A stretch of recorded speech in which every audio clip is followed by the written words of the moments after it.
tamang basurahan. Opo. Okay na po. Okay na. Kasi parang nandun dyan sa ilalim mo. Itapon mo ngayon sa tamang basurahan. Opo, okay na po. Okay, mga bata. Ngayon nakikita ko na na malinis na ang ating silid-aralan. Ay,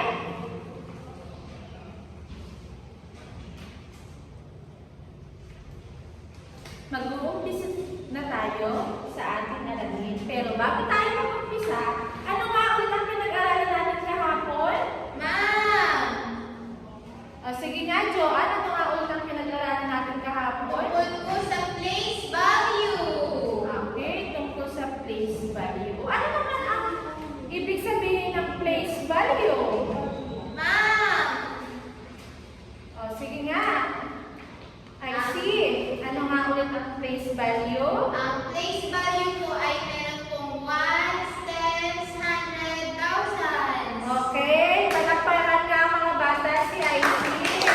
Dahil natandaan niya ang pinag-aralan kahapon. Magaling! Ay, ngayon mga bata, ay nakalimutan ko pala i-check kung sino ang lumiban ngayong araw. Sino ang lumiban? Pakinggan niya ng katabi. absent po si Albert. Okay, Kasi si ang tawag Albert. niyo yung ulo. Okay, sino pa mga bata? Pakinggan ang inyong katabi. Kung Si sino ang Sheila po, absent. papariban. Okay. Ngayon naman mga bata ay may gagawin ng teacher.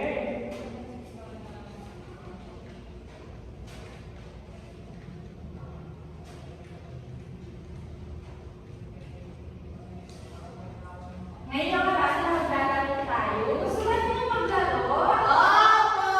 Okay, magaling. Mga bata, may hawak si teacher. Ang nakaloob, ang tawag dito ay mystery box. Ang nakapaloob dito ay ididikit ninyo sa unahan. Maliwanag ba mga bata? Opo! Okay, sige nga. Joanne, ididikit mo nga sa unahan kung anong nakapaloob sa loob ng box. Wow! 20! Wow, magaling. Okay, Joanne, idikit mo nga ito sa unahan. 20 Joanne, pesos ano po. nakikita mo? Ano napapansin mo sa larawan? Ano po, pera po siya na 20 pesos. 20 pesos ang nakalagay na numero. Okay. Maraming ano mo po. O, ikaw naman. I see. Bumukuha ka nga sa loob ng mystery box ng larawan at ibigit mo ito sa unahan.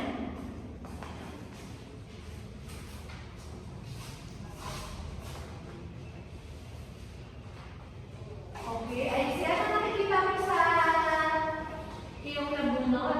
100 po, 100. Okay, 100. O, ano napapansin niyo mo naman sa 100? Anong numero ang nakikita mo?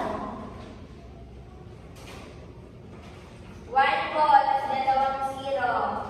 Okay, sige nga, ay silagay mo nga ito sa isara. Okay, o ikaw naman, Fatima. Sige nga, bumunot ka nga, Fatima, ng nakapaloob sa mystery box.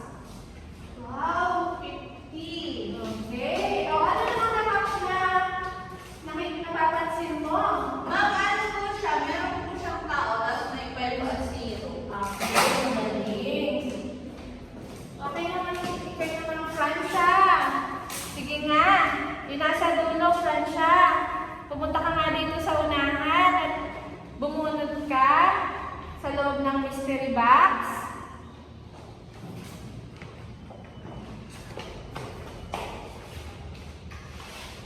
Ito po, ma'am.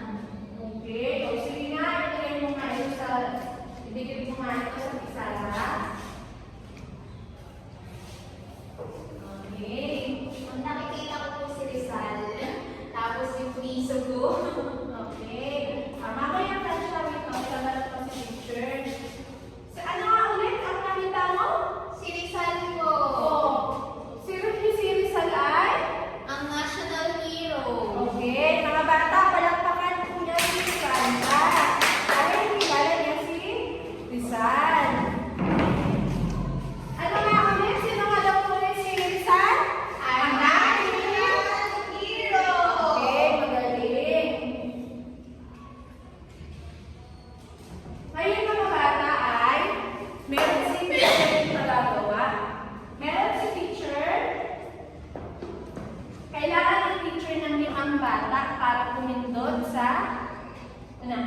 Nasaan naman si, parang hindi ko nakikita si Francis.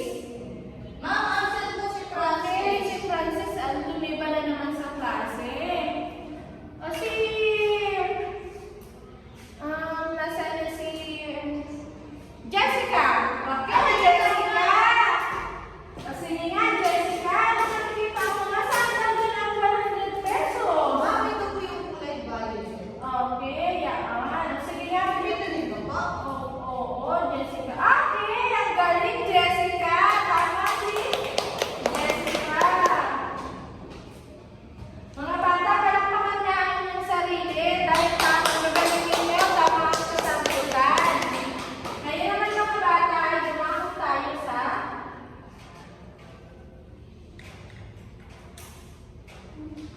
ito mga bata ang layunin ngayong araw.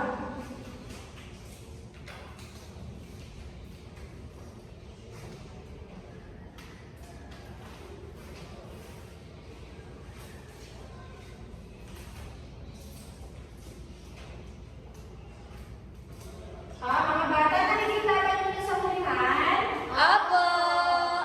Sige nga, basahin natin sabay-sabay ang layunin. At the end of the lesson, the learner should be able to classify the value of the money through 100 pesos. Pangalawa, Apply the reading and writing the money in the real life situation. at ang pangatlo, sabay-sabay mga bata. Yung nasa likod, parang hindi na babasa. Makisabay nga, yung nasa likod. Describe the value of money by reading and writing through 100 pesos. Sige. Mga bata, may papagawa si teacher sa inyo.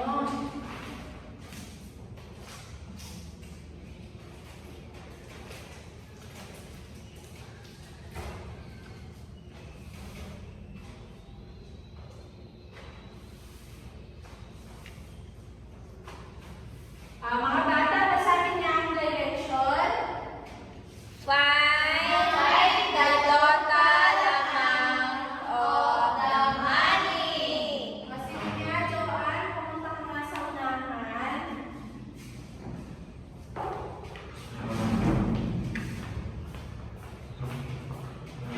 Sige nga, Joanne. Ano ang basahin, bilangin mo nga ang panguna. Ano ang nakikita mo? Ano nakikita mo? Bas bilangin mo nga ang total ng kabuuan ng pera. Sa 2, 3, 4, 5. Ilan lahat? 5 po. Okay, magaling, Joanne. Tama na yung kasagutan, 5. O, ilan ang binabaon mo sa school na binibigay ni Mama? Depende po kay mama pag maganda ang ulo niya. So naman na Kuha mo.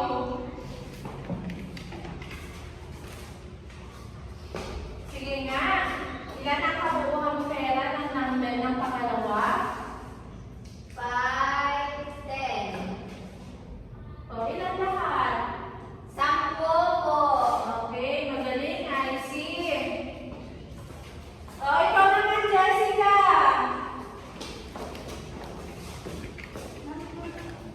Dito po. 10, tapos plus 5. Ano po siya? 15 pesos po. Okay, tama, Jessica. O, yung nasa likod, si Charmaine. Sige nga, Charmaine, yung nasa likod. Punta ka nga dito sa unahan at sagutan mo ang pang-5. Ano ang nakikita mo sa pang-5? Ano po? 20 po na papel, tapos 10 piso po. O, ilan lahat? 20 plus 10, 20, 25, 30, 30 po. Okay, 30. Magaling. Tama si Charmaine. O, sige, yung nasa dulo. Ay,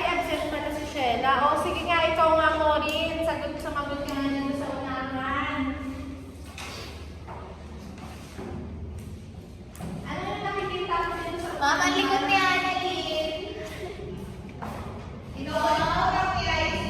Ano yan? Ito, ano lang? Ano po? Yan po yung binibigay sa akin ni Ninong. Tuwing? Pag ano po, pag hinihingian ko po siya. Ang galing ka Marino. Ano po, 100 po yan. Okay. Pwede nga ka bang talaga araw-araw? Pwede ba ka ng mama mo? Kinukuha po sa akin ni Mama pagbigay ni Ninong. Nako, natuwa nga. Kinukuha pa lang pera ni Joanne. Sige nga, Joanne, ano gamit to? 100 po. 100 pesos. Okay. Magaling mo rin. Kasi alam ko ang 100 pesos. Okay, mga bata, tumako na naman tayo sa pangkatang gawain. Pero bago yan, meron si teacher rules sa pangkatang gawain.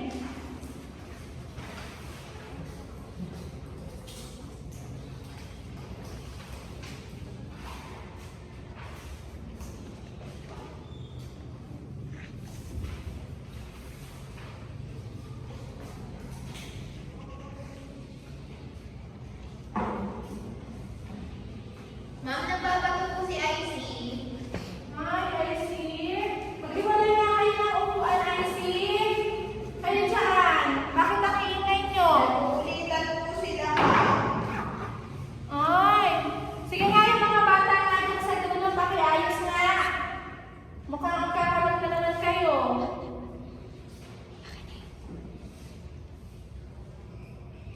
O, yung mga palabas-labas yan, doon pumunta nga dito sa unahan. At hindi naman nakikinig kay teacher.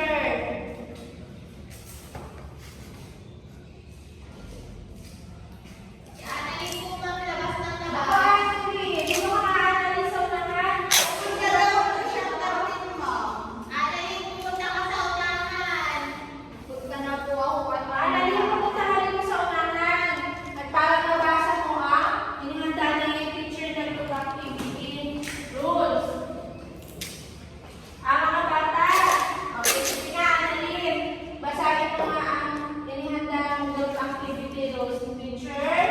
Group activity rules. T. Talk quietly.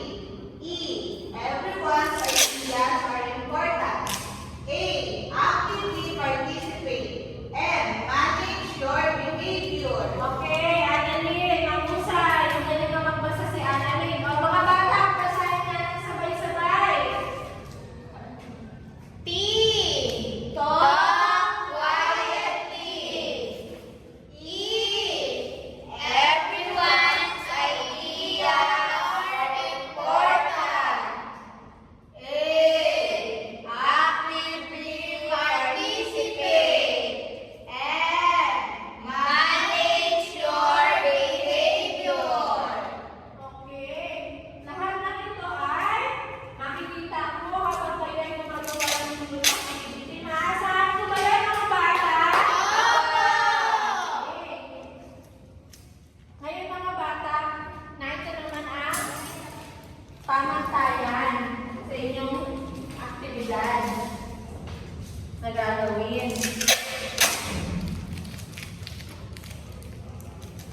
Ma'am, si Jessica, oh. Ay, ako, Jessica. Kaya na kayo dalawa. Kumuha lang ko ng ballpen, ma'am. Maghiwalay nga kayo dalawa dyan. Opo. Nanghihirap po kasi si Alice. Mga bata, na ito ang pamantayan sa inyong gagawing group aktibidad. Kooperasyon, kaayusan, kalinisan, natapos sa tandang oras. At narito naman ang puntos. Ang isa na kulay dilaw ay 5 puntos. Ang triangle naman na kulay blue ay 3 puntos. At ang square naman na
Okay. Mga Tapos na bata. po. Okay, tapos na mga bata. Ngayon naman ay magbibigay na si teacher na ano? Okay, sige nga, IC. O, sige nga, IC. O, sige nga. Ngayon naman ang bibigyan ko ng puntos ay ang unang bibigyan ng puntos ni teacher ay ang pangkaruna. Nakita ni teacher na aktibo tumulong ang mga pangkat sa pangkaruna. Kaya bibigyan ko ng yellow star. Nakita ko na ang kanilang kaayusan.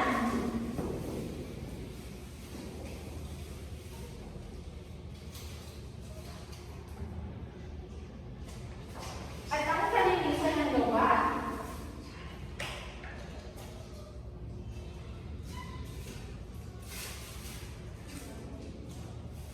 At natapos sa 3 oras. Kaya bibigyan ko na 5 puntos.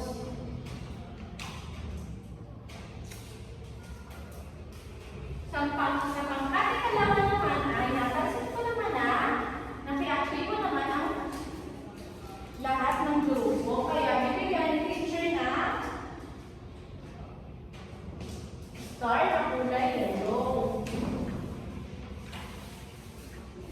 Pero napansin ni teacher na hindi maayos ang ginagawa habang ginagawa ang ibinigay ni teacher na group activity ay hindi naging maayos, kaya bibigyan ni teacher na 3 puntos. Ma'am, hindi ko habang nila yung ibang number. Nino? Hindi ko po alam, pinapos ko siguro. Oh, nasaan daw yung ibang number ni Jessica? Ay, ma'am. Nasaan? Huwag kayo hindi alam ng design yung mga bata, ha? Masamang gawain yan. Sa'yo pala yun, tinapos ko na. Ma'am, tinapos daw po ni Joanne. Ay, Joanne. Kakalat-kalat kasi. Okay. Mga bata, palakpakan ng pangkatunan kasi sila nakakuha na. Puntos. Okay, mahusay mga bata.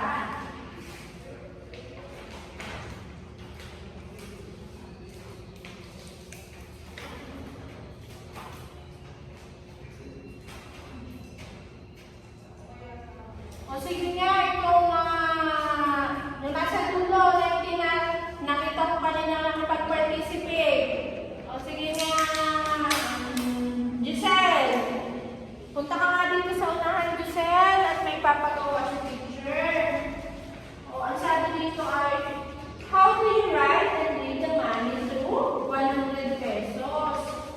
O sige nga, paano mo daw isusulat ang 100 piso at kung paano mo ito Ma'am, basahin. ano po? Yung isang 1 po, tapos 2 0 po. O sige nga, isulat mo nga sa hangin para makita ni teacher. Paano? Isang 1 po, Tapos tapos 2 2 0.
May ang value daw na napulot ni Ana ay may 5 piso.